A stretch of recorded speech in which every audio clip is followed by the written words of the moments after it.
Good afternoon. I am Heather Hughes, and I appreciate you taking the time to join us today for our Partnering for Success webinar series. Today, we will be discussing engaging employees through performance management. We will be recording today's webinar, and we will be distributing a link to this to all registered participants. As we progress through the presentation, please feel free to put any questions you may have in the chat box. However, we will be holding all questions until the end of the presentation. Our presenter today is Public Entity Partners' very own Sarah Curtis. Sarah Curtis joined Public Entity Partners in August of 22. Previously, she served as a training consultant for MTAS. Working in the public sector for over 10 years, Sarah has served as an instructor, consultant, trainer, and instructional designer. Since 2018, she has worked with municipalities and other public entities to design and deliver training programs that improve organizational outcomes by focusing on individual development. Sarah earned a Bachelor of Science in Psychology in 2007 and a Master of Arts in Sociology in 2011 from Middle Tennessee State University. She also completed a Master of Business Administration from the University of North Alabama in 2016. So without further ado, I give you Sarah Curtis. Thank you, Heather. Good afternoon, everyone. I'm happy to be here with you, and I am very grateful that you all have shown up today to participate in this webinar to talk about engaging employees through performance management. Now, I know that this might seem like an odd topic for someone who focuses on risk management and on loss control, but why is it that we want to talk about engagement from our perspective? And one of the biggest reasons is because we know that engaged employees are happier employees, they're safer employees, and they generally get along better, they're more civil. And so when we talk about things like engagement, we're talking about reducing our accidents, reducing injuries, reducing claims of harassment and discrimination and complaints. So all of these things are important from a risk management perspective. So what we want to do today is we have three main objectives that we want to achieve. We want to talk about engagement, what it is, why it's important. And then we're going to review the goals of performance management, kind of get back to the basics of why it is that we do these things anyway. And then finally, we're going to identify what these components are of an engaging performance management program. So what is engagement? Well, a lot of times we hear this, it's sort of one of those buzzwords that a lot of people are talking about now. There are a lot of surveys done on engagement, but sometimes we don't even know what it is that we mean by that. How do you know if your employees are engaged? Do you care if your employees are engaged? So if we don't first talk about this, then how are you going to know if some of these engagement practices that you're trying to put into place are actually working? So we'll start with what it is. What do we mean by engagement? Well, there are a lot of definitions out there. So I pulled a few: commitment to achieving goals, feeling passionate about your job, connecting to your work. Are you dedicated to your work? But there are really a lot of key words that we see here: commitment, passion, connection, dedication. And really, if you think about all of those things, what it's really saying is, do you find meaning in your work? So are you dedicated to helping your organization achieve their goals because you find meaning in that? So that's what we want to talk about today with performance management, is how you get up to a place with your employees where they're engaged in their work and they want to help you achieve your goals for reasons other than just receiving a paycheck. But unfortunately, things are not looking so great for us in our society. The latest poll from Gallup in 2022 shows us that it's continuing to decline. So we only have 32% of our workforce engaged. So that leaves us with 68% who are disengaged. And what do we mean by that? Well, the 51% that we just say they are disengaged. So we mean they don't enjoy their work. They do the bare minimum. There's no enthusiasm. It's possible that their performance might be suffering when it wasn't before. And then we have the 17% that are actively disengaged. And what we mean by actively disengaged is that there are a lot of these same things that we just talked about with disengagement. So they're doing the bare minimum. They might not have any enthusiasm. They might be demonstrating poor performance, but they're spreading that throughout the organization. So it's not just that they're unhappy, they are acting out their unhappiness, which is bad for everyone. And this is almost 20% of our workforce. While it may look slightly different in your organization, it could be better. It could also possibly be worse. And so when we look at American workers overall, seeing that we have 68% who are on some level of disengagement is problematic. But how did we get here? How did we get to a point where we're continuing to see this decreasing engagement? Well, there are a lot of things that have influenced this. One is that we sort of have this cultural shift. So what I don't mean by that is that Americans don't still value hard work. That's absolutely something that we can still consider one of our cultural values. But what has happened is, especially since the pandemic, is that we have seen a lot of people went home to work. And what happened was they saw that they were missing out on some time with their families, with their friends. And so that doesn't mean that some people weren't anxious to get back to the office, but it made them maybe shift their priorities a little bit. So we've talked about work-life balance for a long time, but to a lot of people, that means something different now. Is this job that I have worth what I might be giving up in my personal life? So people are looking for a different kind of balance now. And part of that is they're trying to find meaning in their work. If they're going to give up this time in their personal life, is it to do something where they actually can find meaning and feel that they are contributing to the overall good? And then we know that with the Great Recession, everyone's lost a lot of employees. And what has happened with that is that the employees who are left there, the ones who have continued with your organization, that they're experiencing burnout because a lot of responsibilities have been put on them due to some of the staffing shortages that we've had. So employees are overworked. And because of that, they've had the opportunity to seek different employment that might be more suitable or might be more satisfying for them. But why should we care? Why do we need to get to a point where we say 32% is not good enough? We have to start engaging our employees. Well, the reason is because there are a lot of benefits to engagement. We talked earlier about, from a risk management standpoint, employees are safer. The latest statistics show us that disengaged employees have 49% more accidents and 60% more errors, which can lead to accidents for other people. We also see increased productivity when employees are engaged, generally on average about 17% increase in productivity. So if you think of all of your employees, if they were all doing about 17% more, that's a lot. That's really going to increase the productivity in your organization. We also know that when employees are engaged, they have better health. We know what stress does to our bodies. We know what it does to our mental health.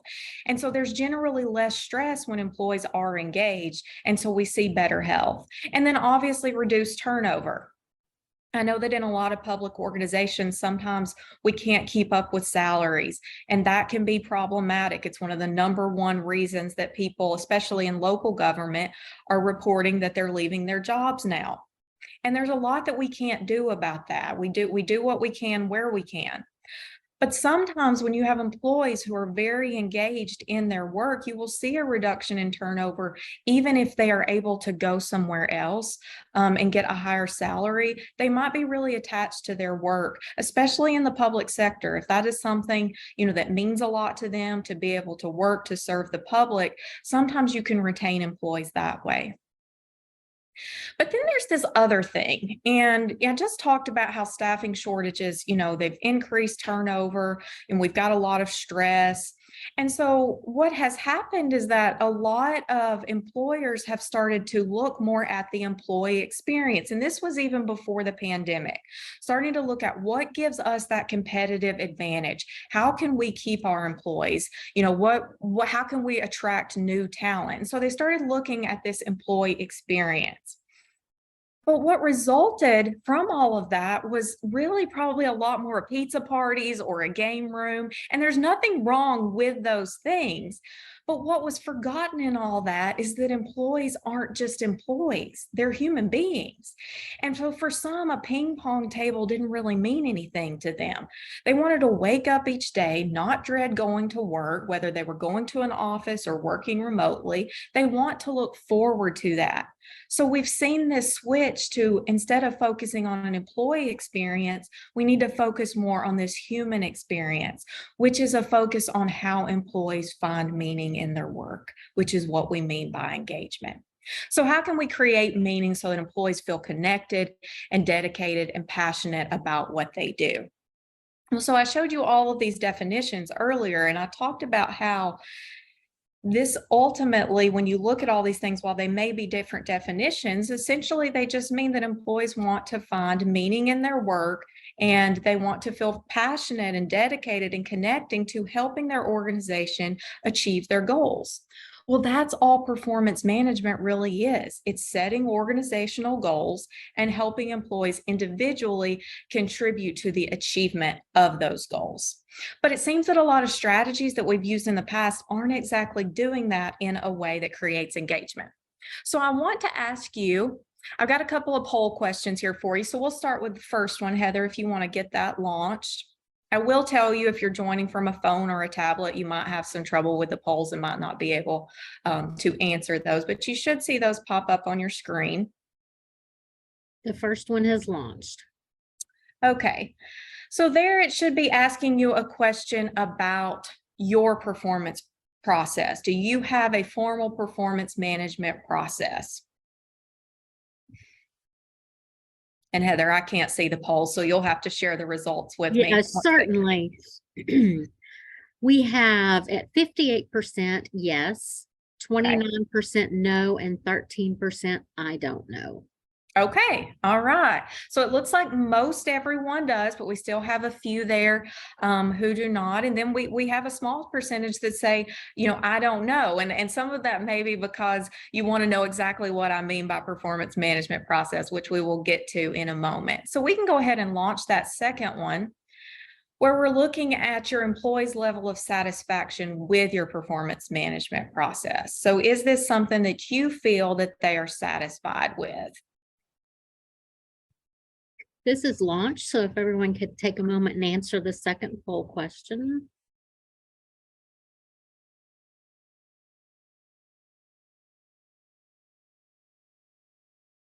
Looks like we've caught up, and we have at 9% yes, 45% somewhat, 32% no, and 14% I don't know.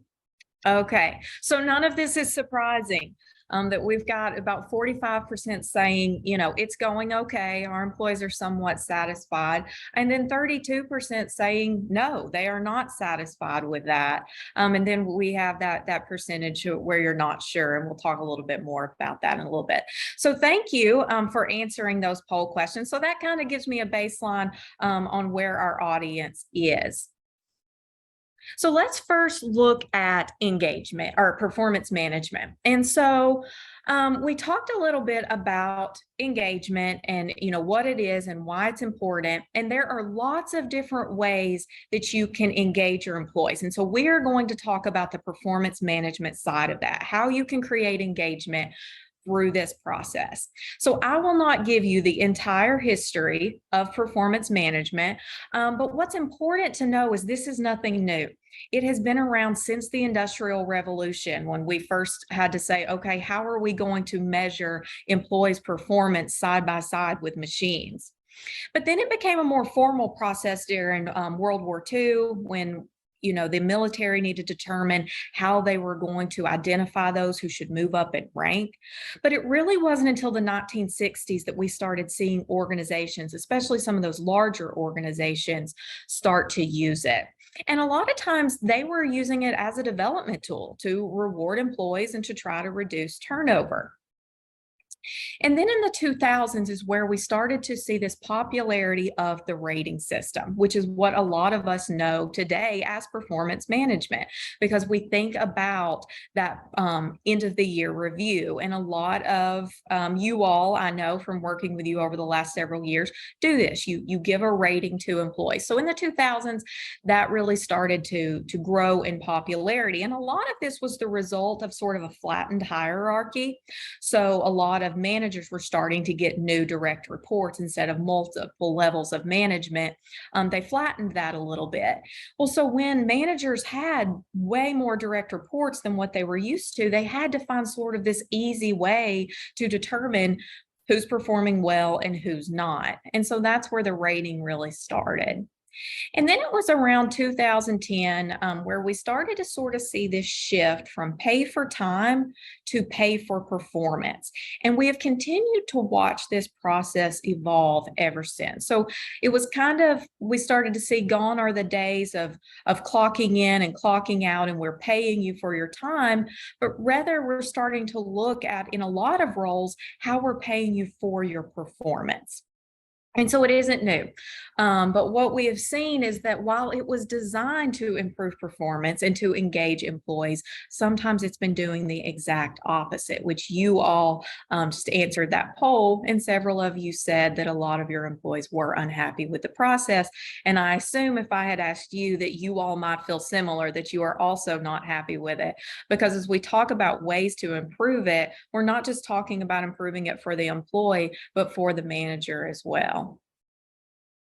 So what we're used to thinking of when we think about performance management is this rating system. We think about evaluations.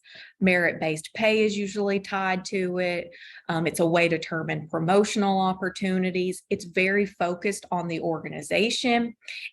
But the biggest thing is that we've always considered it to be this annual process, something that at the end of the year, we sit down with employees, we talk about it, maybe we give them a rating. Well, we're moving away from that. And so now we're starting to look at performance management as a way to improve employee well-being, to correct trajectory if that's something that we need to do. To align strengths with responsibilities. This is something that, we should really be doing it more, but a lot of times we don't. If you have a larger team and their responsibilities, the lines are blurred a little bit. Often you'll see that maybe it could be that someone else could be taking on a certain responsibility. And so if you are doing performance management well, you know the strengths of your team. And so you can possibly look at, you may have a star performer and they're really good at all of these things, but maybe there's something that they're not so great at. And if it's not imperative that continues to be a responsibility for their role, maybe you look at the strengths on the rest of your team. We want to retain top talent. We want to focus on the human experience, like I mentioned before. But the main thing is that it needs to be a continuous process. We can no longer look at performance management, if we want it to be engaging, we can no longer look at it as an annual review. It has to be an ongoing process. Because ultimately we built these standardized processes, which a lot of you are very familiar with, because we want to be fair. We want to improve performance, but often we wind up with this check the box process that minimizes the human side of performance management. So what are the goals of performance management? Well, they're not a whole lot different than they were during World War II. The main thing is that we want to make sure that they are employee focused. So obviously we want to improve performance. That is the main thing with performance management. That was the original goal, is you want to be able to improve it. But you want to also be able to develop people, because that is part of improving performance. And then finally, you want to reward equitably. And we're going to talk about all of these over the next 30 minutes or so. So, what are the key components of engaging performance? Well, I want to first say to you that it's not about your specific process. So, we're going to talk about four things for the next little bit. And what I want you to think about is not how you have to completely start over with whatever process you have in place. I'm not going to tell you what you should or should not be doing as far as your formal process, but it's how can you take these key components to make your process more engaging and create more engaging employees who are happier, who are safer, who don't want to leave your organization. So regardless of your approach, we're not really looking at some, 5-step solution here. The best performance management program is one that's embedded in your culture. So we want to set clear expectations. We want to focus on capacity building. We want regular feedback, and we want to focus on recognition. So we're going to move through each of these, but I want you to keep in mind as we review them that it's not a one-size-fits-all model. If you had a consultant come in to develop a performance management program for your organization, chances are it's not going to be a carbon copy of one that they just developed for another organization.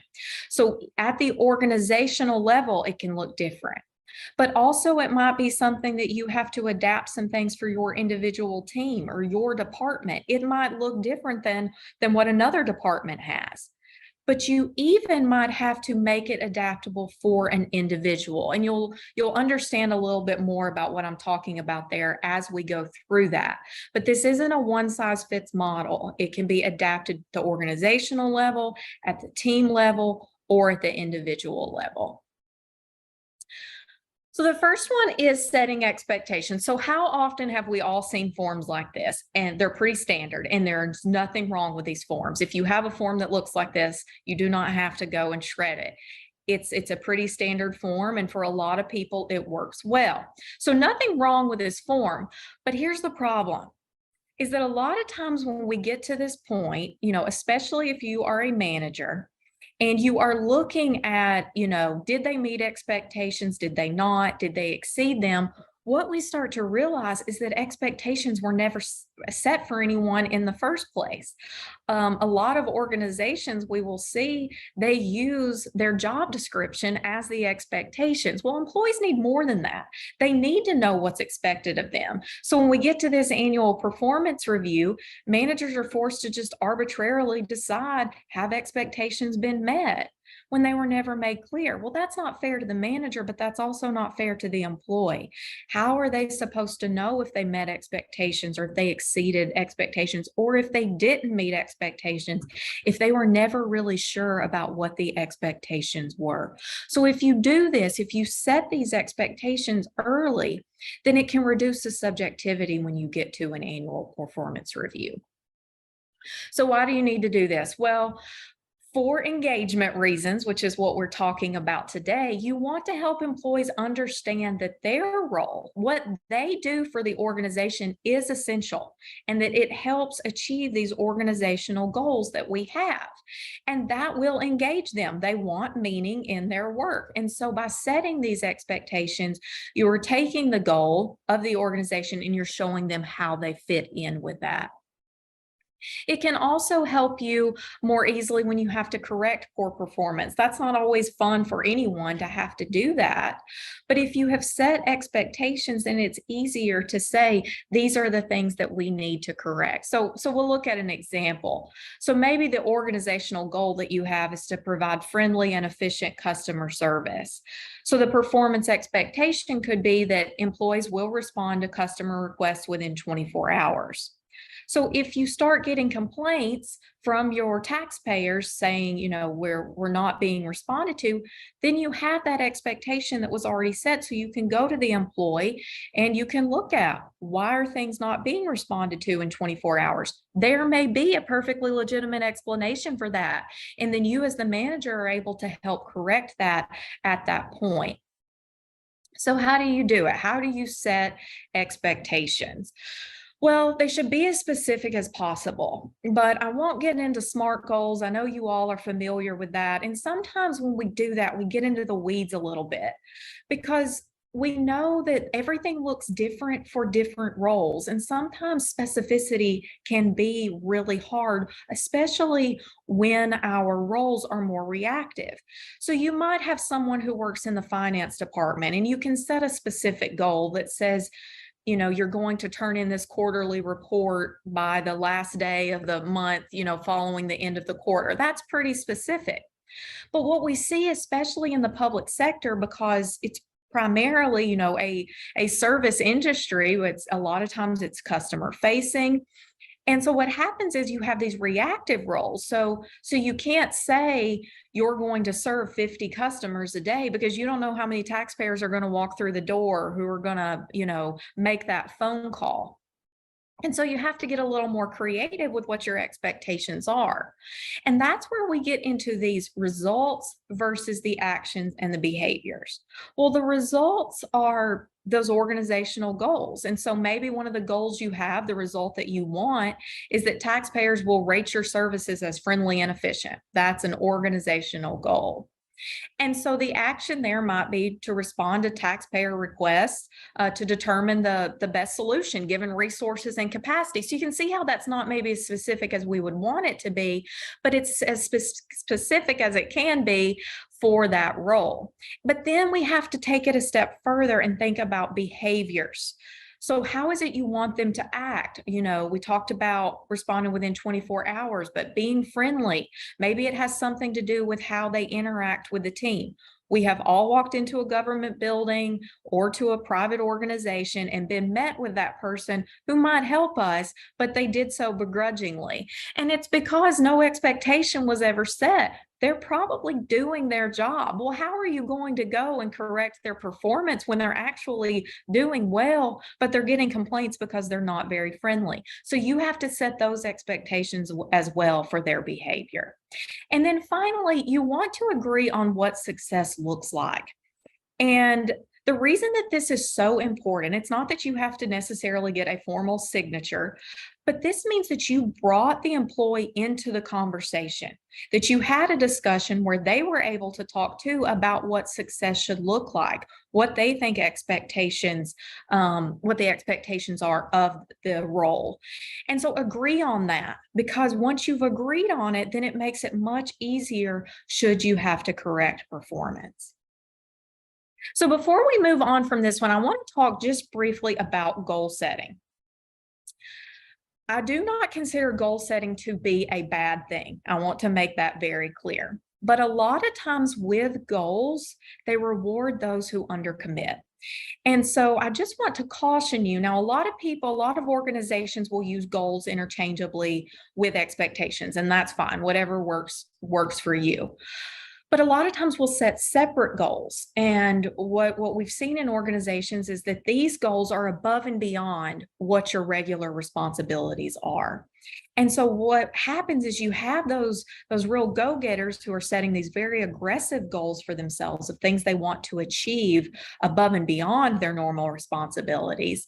And then you have those who play it pretty safe and they sort of undercommit. Well, if those people who undercommitted achieve their goals, but the person who was a little too aggressive in their goals didn't, can you really tie that to their performance rating? Can you say that one performed better than the other? And that's up to you. There are lots of things to consider there, but I just want to caution you there about goal setting and how you want to make sure that while this is something that the employees are part of that conversation and really should be driving the conversation, that everyone's goals are somewhat even. One strategy that you could consider here are team goals. And so you can have a goal for your team where you set individual expectations to achieve those goals. This is really good for team building. It encourages collaboration rather than competition, which we see sometimes with goals. And it means that everyone has their own individual responsibility for achieving the goal so that all the work doesn't get dumped on one person. But if you want to set individual goals, one thing that you can do, and I think that a lot of you currently do or have done in the past, is tie these to employee development. What is it that they want to achieve that will help the organization, but also helps them on a personal level? And so this leads us to the second component of an engaging performance management program, and that's developing the capacity to perform. So, believe it or not, investing in your employees' development is a great retention strategy. I know that for some organizations, they say, well, we shy away from that because we don't want them to leave. Well, if you do that, you can see from the cartoon here, they might not be the strongest employee, but also they're not going to stay if they're not having the opportunities to grow and develop. If you have a great team member that you don't want to lose, I understand that. But if you hold them back and you don't allow them to develop and allow them to grow, then you're really only hurting your team and you're hurting the organization. So I think you have to ask yourself, would you rather have this A+ performer that could possibly leave one day because they outgrow the position and you don't have another one for them? Or do you want an average or below average employee who stays forever? For some of you who are struggling with retention and recruitment right now, that might not be the easiest question to answer, but for the most part, in most circumstances, you want the best employee. And so, just like you wouldn't hire an employee and not give them a computer to do their job if that was a requirement of their job, you also don't want to hire that employee and not give them the other resources that they need. It is rare that you are going to hire an employee who checked every single box that you needed. And even if they did, chances are they have not reached capacity in their skill set. We can all improve. We can all learn new skills, improve the ones that we currently have to help achieve individual and organizational goals.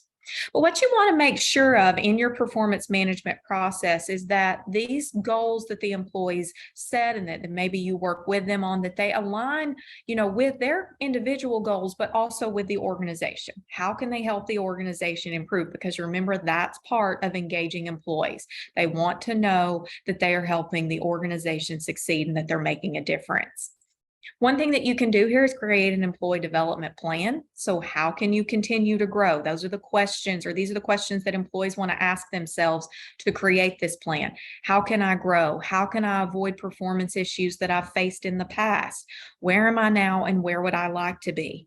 You don't have to do a formal employment development plan, although I think they're great and I encourage you to do them if you have the time, but they need to be employee driven. Employees need to be able to answer these questions for themselves and set these goals. But one thing that happens a lot of times when we talk about goals as they relate to professional development and upskilling your employees is we say, we don't have the money for that. Well, what we want to look at now is that it's more than just training. So developing the capacity of your employees is not always being able to pay for them, to get a degree. It's not always higher education or some sort of formal training where they get a certification. It can be informal training. You can bring someone in, to talk at lunch, do a lunch and learn to talk about a topic. But then there's also cross training.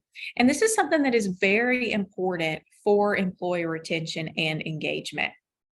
If you can cross-train an employee who wants to learn something else, possibly in a different department, well, then what happens is we talked about them outgrowing a position. Maybe if they outgrow the position in your department and now they've been cross-trained somewhere else, maybe that department will have a position. So rather than losing the employee completely from the organization, you just might have to give up the employee in your department.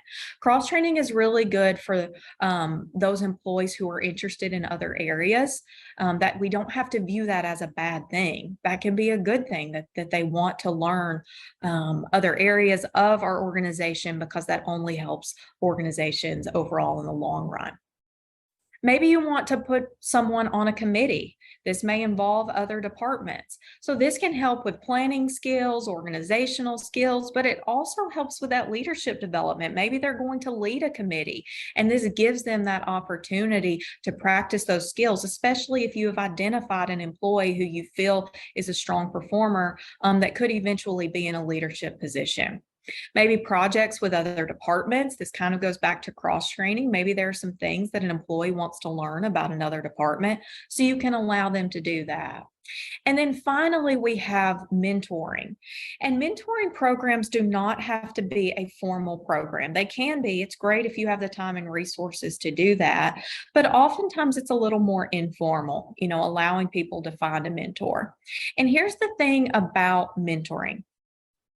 A lot of times the development comes with the mentor rather than the mentee. Being mentored is a great thing. And it's great for development. It's great for an employee to learn from someone, to have that trusted confidant that they can go to, talk about things that are going on, talk about their career path, where they want to be. And that's all great. But a lot of times what we see is that it's the mentor that really develops during something like that. And so it's good for people, both the mentor and the mentee. So people on both sides of that can really benefit and can develop and can grow. But what's important here is if you do decide that you're going to have employees set goals, on a professional development level, especially if they're going to create a development plan, is that you continue to talk about this, that you keep up an open dialogue here so that employees feel like they can continue to talk to you about their growth. Which brings us to this third component, and that is feedback. And this is a crucial missing piece in most performance management programs. What we tend to see is that we save all of our feedback for the annual performance review. And this is almost always much harder on both the manager and the employee. But before we get into this, I want to just a little note to maybe senior leaders in the organization who might be on the call. You need managers whose opinion and thus their feedback is respected. Our president posted on LinkedIn recently, and it said, "Stop taking constructive criticism from someone who hasn't constructed anything." We see this sometimes in feedback from managers because we know that a lot of times decisions are made based on those who have seniority and they move into that management position, and perhaps they need a lot of training and a lot of development to be successful there. And so in order for these feedback conversations to be effective, you want to make sure that the manager's opinion is one that the employees actually want their feedback. So the more open dialogue that you are having with your employees, the more empowered that they will feel. And so the more empowered that they're feeling, the more engaged that they're going to be. And this might seem like an odd statement because you're saying frequent feedback makes them feel more empowered. Isn't that really micromanaging? Well, it absolutely can be. We're not talking about constantly telling employees what they're doing wrong. That is not what we mean by frequent feedback. What we mean is keeping this two-way conversation going to where you and your employees feel that you can constantly reach out to one of another, that your manager has this open door policy where they can talk to you about what's going on. They can talk to you about their challenges that they're having. And so when you do that, not only are they comfortable coming to you and saying, "Hey, I'm kind of struggling with this. I need to talk about some things that, maybe I need from you or I need from the department in order to improve this," but they're also going to feel empowered to bring their new ideas. And we need those in organizations. No organization is perfect. We can always benefit from those new ideas. But when they know that you are there to support them and to listen to them, and that is part of performance management, is that you are going to have that open dialogue, then they're going to feel empowered. Because ultimately, you hired the people on your team because you felt confident that they were the best person for the job. Sometimes that doesn't work out, and that's unfortunate. We know that. But in general, if they are performing well, you have to back off a little bit. You have to give them the space to make decisions and decide the best course of action. And you can do this by encouraging this two-way communication so that every time you go to talk to them, it's not to tell them maybe something that they need to improve. And that can make those difficult conversations easier as well. If you and your employee have an open dialogue and you're always talking about things that are going on in your performance, then it makes it a little bit easier when there's something that might need to be corrected. But one important thing here is also you want to decrease surprises. And, a lot of those who focus on performance management, and that's really what they do for a living, they will tell you that when you get to that annual performance review, if that is something you do in your organization, the employee should not be surprised about what it is that you have to say during that meeting, because these things should have already been addressed. And remember that we're not just talking about negative feedback. Often when we think about feedback, we immediately go to, oh, those difficult things, those difficult conversations that we have to have. But feedback should be as much, if not more so, about those positive things. Well, you shouldn't wait to tell an employee that they're doing a good job or that they did a good job on a particular project until the end of the year. You need to tell them right then, just like you need to correct poor performance immediately. You need to congratulate people and let people know they're doing a good job immediately. That's that positive reinforcement. To go back to behavioral psychology, we know positive reinforcement works. So if you're giving that pat on the back and letting your employees know that they're doing a good job immediately, after you've witnessed something, then it doesn't all have to be saved until the end.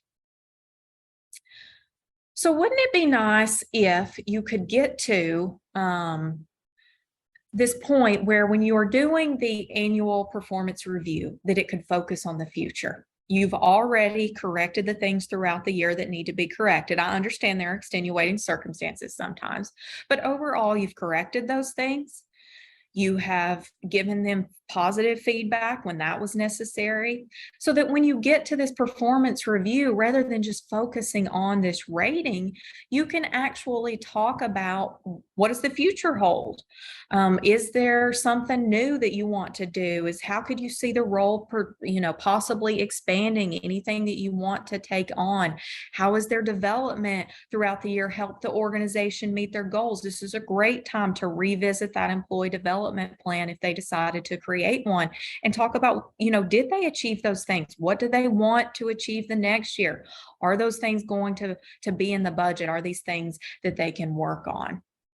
So rather than focusing on their rating or how much or how little money they can expect from that, you can just focus on the future.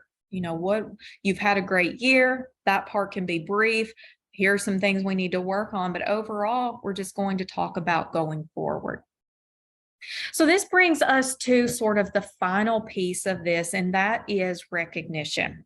And so I just said, we don't want these annual reviews to really just be focused on money. What are you going to get as a result of this rating that you received? So I want to ask you a question.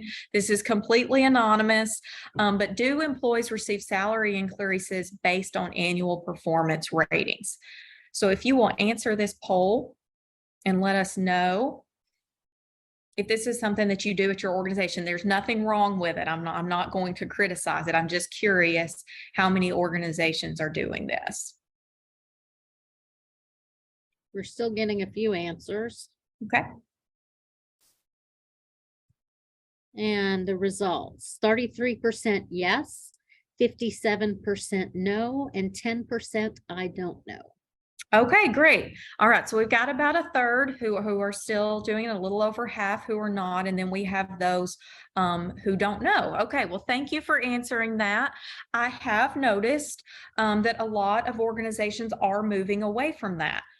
It's not they right or wrong here, but it's something that is worth examining in your organization on whether it works for you. I know that I had, a city a couple of years ago say that it wasn't working for them, but it does work in organizations. But for them, they felt that it was creating competition, but that wasn't healthy for the organization. So there's nothing wrong with that. So I certainly don't want you to go back and say, well, Public Entity Partners said we needed to cut raises because it would help boost morale. That is not true at all. What we want to talk about here is that there is more to this rewards piece than just a salary increase. Because ultimately, what we're trying to do here with rewards and recognition is show our employees that they feel appreciated, which is one of the largest parts of engaging employees through this performance management system, is showing appreciation for what they're doing. If they feel appreciated, then there's meaning in their work. They know that they are helping the organization achieve its goals. So while one way to do that is to give raises based on performance, merit-based pay, what we see from the latest study, this was in 2022, the National Employee Survey, which is just a study of local government employees, 55% reported feeling appreciated. That is great. 55% is a good number there, more than half. But on the flip side of that, if you look at it the other way, that means 45%, almost half, do not feel appreciated. So maybe what we're currently doing isn't really working in the way that we wanted it to. And that's because rewards is so much more than just pay increases. It's about the recognition, because raises can only do so much. They're important for morale, they are important for retention, and you should absolutely be doing them when you can. But the effects are temporary. So we need to add in something that is sustainable, that has longer lasting results. And it really all goes back to our culture. So I saw recently it said a salary increase makes you happy once a year, a healthy workplace keeps you happy throughout the year. Salary increases are a good thing. We all want them. A lot of us need them. They are very important, but there is this missing piece to the rewards part of performance management. So a lot of employees are looking to be recognized. And a lot of times, when I say that, when I'm doing a training, people will talk about how it's the generation of everyone gets a trophy. Well, that's not what we're talking about here, because employees want to be recognized regardless of your generation. They want to know that they're doing a good job. And a lot of that starts with just praise from your manager or supervisor, which you would think would be very obvious. And this one costs the organization no money at all, but it doesn't always happen. And, I've heard people say in the past, well, their reward or their praise is their paycheck. Well, I understand that attitude on some level. You're not completely wrong there. But what we have seen is that we can't engage employees that way, that it is more than just a paycheck, and we can't retain them that way because people want to find meaning in their work. And so because of that, they need to know, are they doing a good job? So praise is an easy one. That is one that, again, like I said, it costs no money. It's something that you can easily do to let your employees know, because like I said before, you don't want that every time you're giving them feedback on something for it to be negative. You want to focus on the positive things that they're doing so that it makes it easier when you might have to give that negative feedback.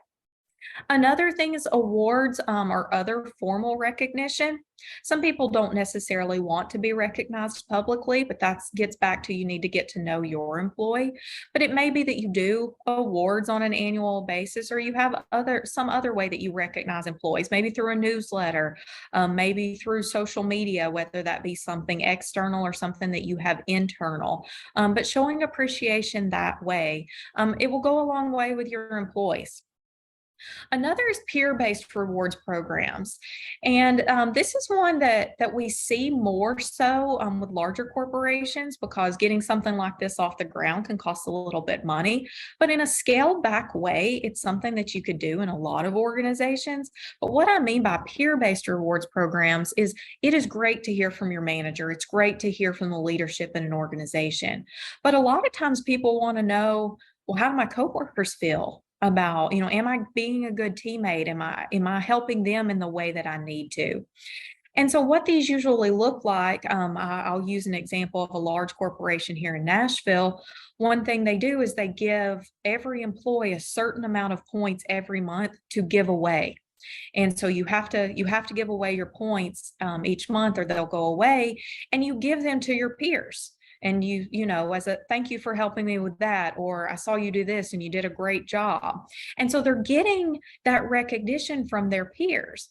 Well, this is kind of twofold in its benefit. One, it's great for your employees. It boosts morale, it increases engagement because they're hearing, they're getting that feedback from more than just a manager.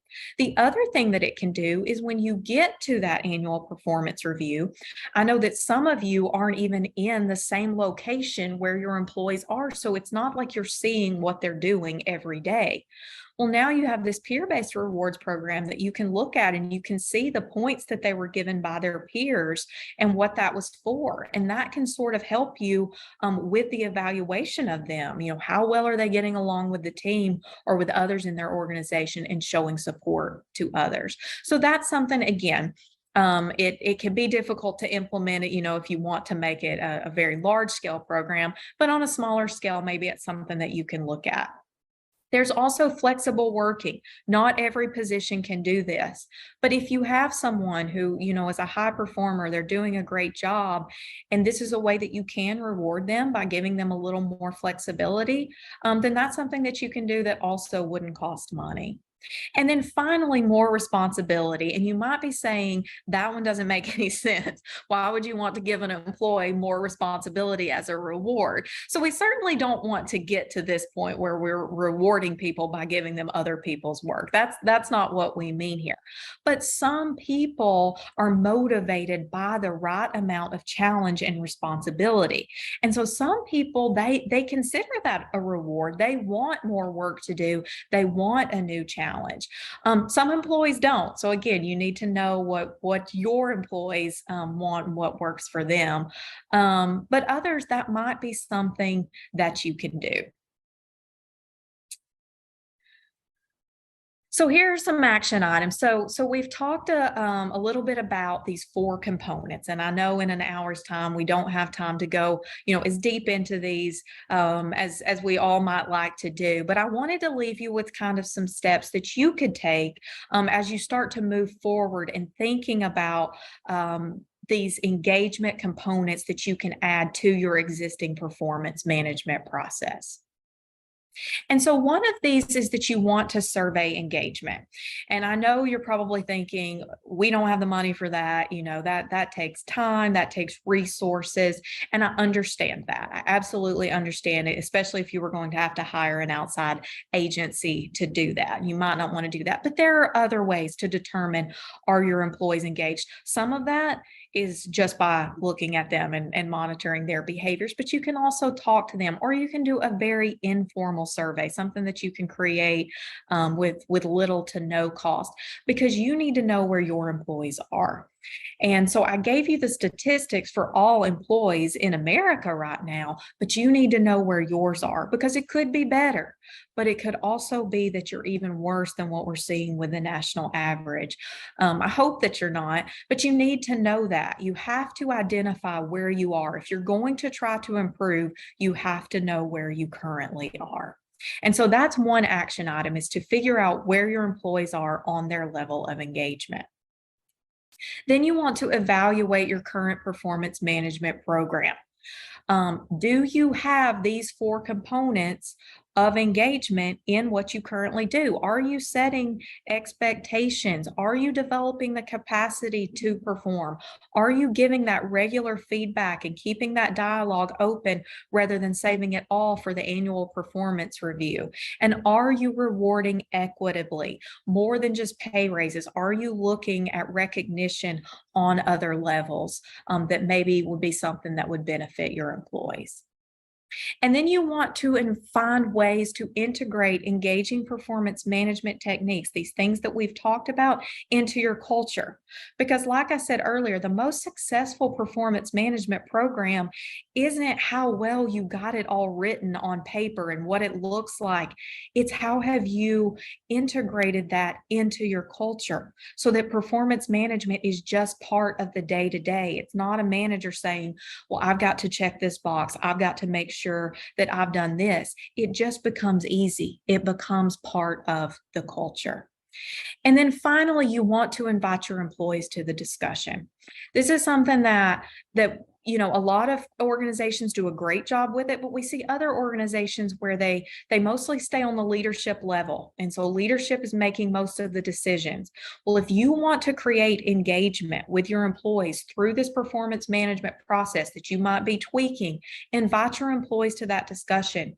Find out what works for them. What would create engagement for them? What kind of development opportunities would they like to see? We talked a lot about feedback, and I didn't mention it, but you need to figure out what frequent feedback means to you, what it means to your employees, because it doesn't mean the same for everyone. Some people don't want to talk to you every day or even once a week, and if you have those high performers, you can allow them to do that. But some might want to talk more, and so you have to talk to your employees and figure out what that works best for them. But inviting them into the discussion is one of the most important things that you can do. Well, it looks like we are coming up. We've just got a few minutes left, coming up on the end here, so I need to wrap up. But I do want to thank you all again for being here. I hope that you all were able to get something out of this. If there's anything you want to discuss further, we can absolutely do that. I believe Heather mentioned if there's anything that I can do in my role as a loss control training consultant, please reach out to me. I'm happy to talk with you about the needs of your organization and if there's anything that public entity partners can do to support you. So I thank you all for being here. I hope that you were able to take some of this, or that you're able to take some of this back with you. But Heather, I'm going to turn it over to you to see if we have any questions. We do. We have a couple. The first one is, how many of the webinar participants' organizations employ rater training for those persons delivering performance reviews? So that was a question to the audience, is how many. Okay, I can't see the Q&A, but I don't know if other people are responding there, but that is something interesting to know. Are you sending these employees to training? They have to give these ratings, and it's important that they know how to do that. So maybe that's something that people will answer in the chat.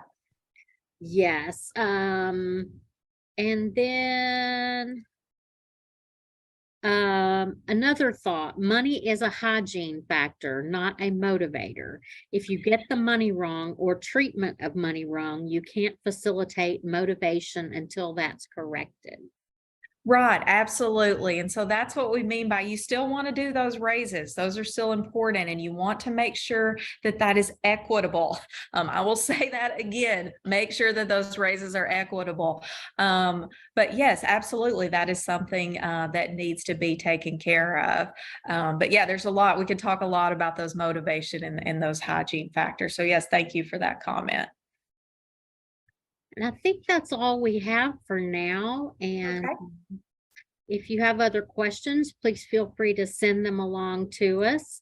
We want to thank you for joining us today. Our next Partnering for Success webinar will be held on professional and proven hiring practices with John Grubbs from MTAS. Please visit our website to register for this webinar, or please contact me for further information on this. Also note that our presenter today, Sarah Curtis, is available for training for all PEP members, virtually or in person. Simply visit our website at pepartners.org to request her services. Thank you again for joining us, and everyone, please have a great afternoon. Thank you.